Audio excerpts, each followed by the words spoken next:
My wife had to take FMLA back in August of 2014, right after our little girl was diagnosed with acute myeloid leukemia. This was about a week after our little girl's 4th birthday.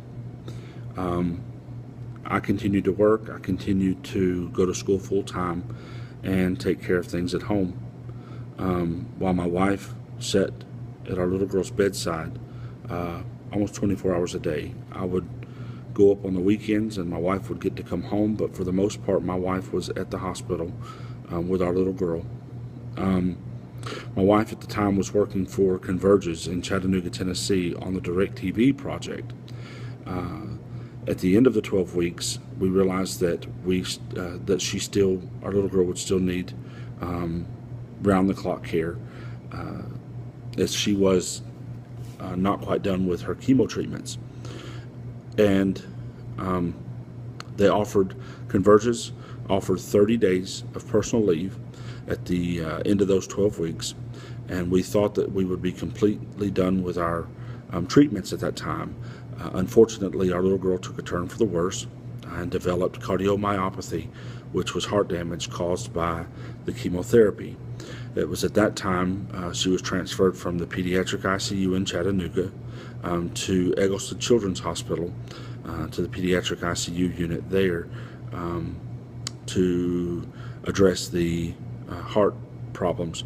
Unfortunately, a few weeks after that, our little girl, we realized that the leukemia had returned, and we were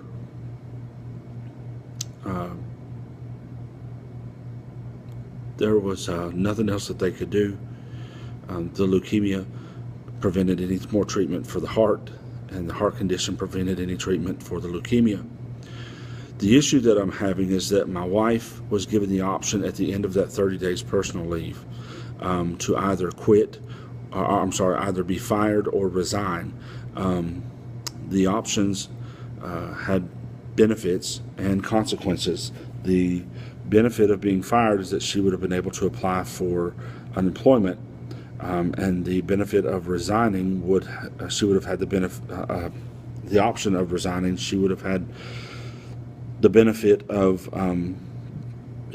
being rehired, and that was the options that were given by Convergys. So after our little girl passed away the first week of January, a few weeks later my wife went back to this employer and was attempting to go back to work. It was at that time that she was informed that she was not eligible for rehire, even after they had told my wife that she would be eligible for rehire if she decided to resign.